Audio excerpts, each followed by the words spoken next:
Hey guys, how's it going? Welcome back. How to set up your nocking point for three finger shooting. So three finger under. We've already covered the split finger one, and I did mention I'd do this video. We're not going to go as crazy with this video as we did with the other one, because that was also about how to install it as well, which you could use that as a reference point video on how to install a nocking point. And you don't necessarily need the tool if you're going to go for split finger, okay? But you probably might want to have that tool for sure if you're going to go for three finger under, because it does change the pitch of your arrow, okay? Making it basically point downward, okay? Now we're setting it on the shelf here, and so with split finger you want 5/8. And with this one here, you're going to want to be a 1/2 inch difference. So once you get this down here nice and even, okay, you're going to see there's a 0 mark here down at the bottom. So if you were going split finger, it's going to be 5/8. So you would count the markers 1, 2, 3, 4, 5, and your nock would be a little lower, okay? And so the bottom of your nock should come up to that 5/8 mark, right? That's how it's done. Now with this, okay, we want to be a 1/2 inch, okay? Now 1/2 inch puts us with the top of the nock, okay, basically level with the 0 here, okay? Or the underside here would be more or less even with the underside here, because it's a 1/2 inch difference, right?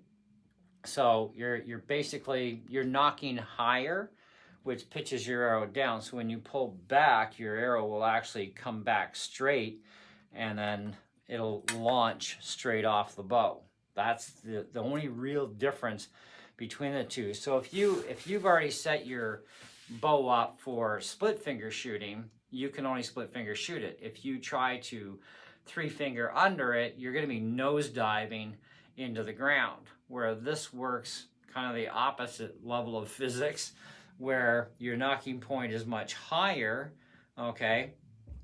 So with that, it points your arrow down, and so when you do pull back, it actually brings the arrow level, okay? And then when you release, instantaneous, away you go.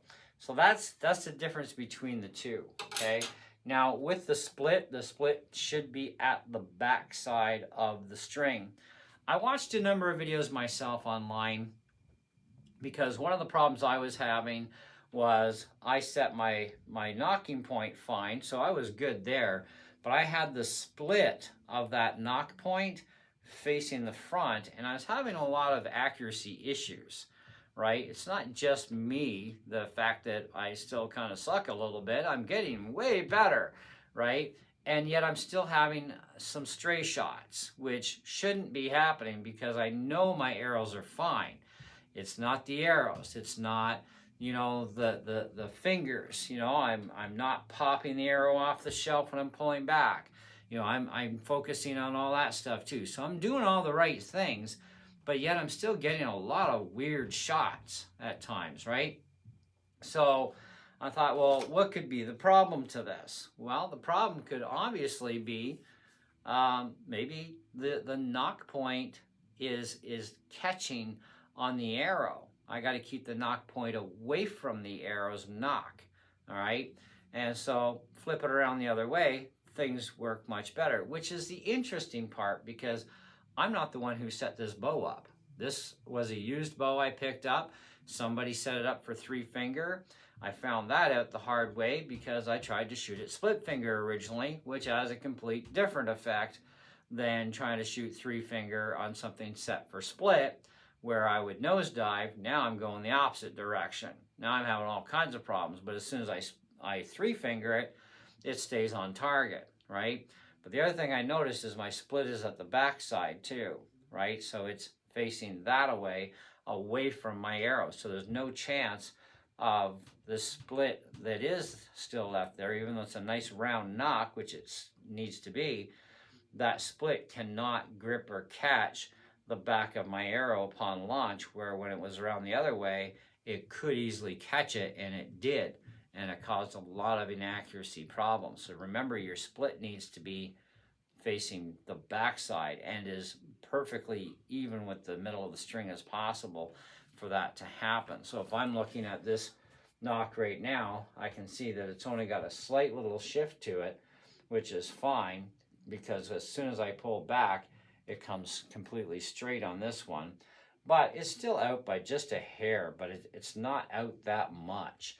And so I don't really see any real problems going on, other than, well, it's right-handed, and I'm a lefty shooter, but I shoot left and right-handed bows, and I shot right-handed my whole life. I just never had real bows for traditional bows back then, okay? And I also lacked a lot of proper instruction on how to shoot properly, how to, you know, do the finger thing properly on the bow. Now, I always did shoot split regardless. It was just a natural thing for me. But there's a big difference in how bows are set up for split finger versus three finger. And three finger also allows you to walk the string as well, which does also change different heights and how the arrow's launched, etc. Okay? So, but I'm not going to go in depth and pull this knock off and show you how to install a new knock, because there's no point to that. We do have a video. I will link that in the description box below if you want to check that video out, and then you can see the process and a failure that happened during putting on a knock, which I was happy the failure did happen, so we were able to correct it for you and show you how to correct it on camera, because it's not always a simple one and done easy fix to do, so you might want to get yourself some extra knocking points, okay? Now, I do recommend the tool, especially if you're going to go with 3 under, but not necessary 100% if you're going to go with split finger, because it's about eyeballing the arrow. When it comes to split, you need that on a full horizontal plane, whereas this is different in how it's going to be set up. It needs to be a 1/2 inch difference. Okay, so if you look at where my marker is here, basically the top of my knock is the top of this knot here, okay, or the top of the line. Those two have to meet to be a 1/2 inch there, which if you count up from the bottom, you're still going to be a 1/2 inch above. So that's for this bow. Now, if we check the other bow, now let me give you a real good view of this too. I want to give you this real up close so you can see exactly where it's set. Okay. I'll hold this here for a few seconds for you. This is for 3 finger under shooting. And this is also shooting off the shelf, but won't make a difference.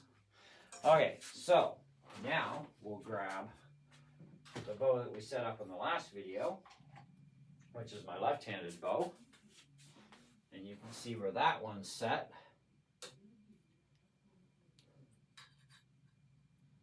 Let me just get this where it needs to be. And you can see there's a big difference where the knock actually is sitting on this one. This is for split finger. Now, if I was setting this on the shelf, it'd be the same thing. Okay, just I'm using a rest on this one, a hook rest. So this is split finger setup at 5/8. Okay.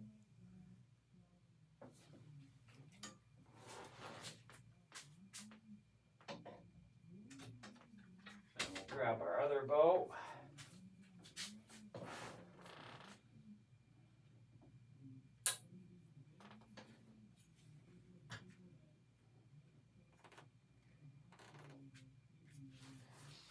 And this is for 3 finger.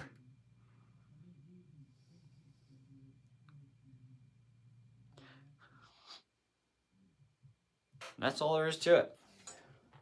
So, link in the description box below if you want to know how to install and also remove a knocking point.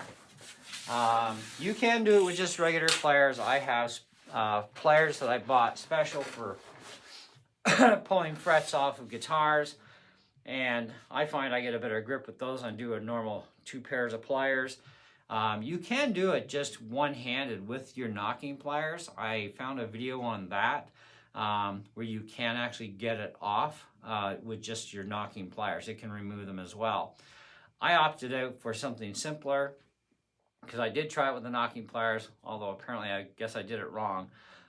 So I actually found a video this morning about this, and specifically on how to remove the knocking point, and the exact same pliers were used. Okay, now the pliers I have, which I'll show you quickly, it's these ones. These are really cheap. You can actually get this, and you will get a tool, and you will get a couple of knocks, all right, from Amazon for, I think it was like $20-some. It was pretty cheap anyways. And even though these are cheap, they work absolutely perfect. So, and you can use these to also remove that knock off. I just kind of wanted to go with more safety of on either side of the string, and this way there's no way I can ever even think about harming the serving area. So I just, you know, used 2 pairs of these other type of pliers and just spread it apart, which made it simpler for me. But you can use just the knocking pliers on the front teeth, and you just go underneath and you go to where the split is, and you just crunch down on it, and it'll break it away, and you know, you can remove the knock that way. So there are videos on how to use these for that purpose. I just hadn't found it at the time, so I did it my way. But you can also use just regular pliers, and you don't even need knocking pliers to even install a knock properly. You can do that with any set of needle nose pliers without any big deal at all. It's going to be a little bit more time consuming, and it may not be as 100% perfect as proper knocking pliers are, but hey, it'll work. You know, that's the thing. But like I said, you don't technically need this tool if you're going to be setting up for split finger. But if you are going to be setting up for 3-finger, I would definitely advise this T-bar ruler. And besides which, you also got to know where your height is for your brace height, and this is a really handy tool. But then again, you can also use a regular ruler too, either way. So it's not hard to do.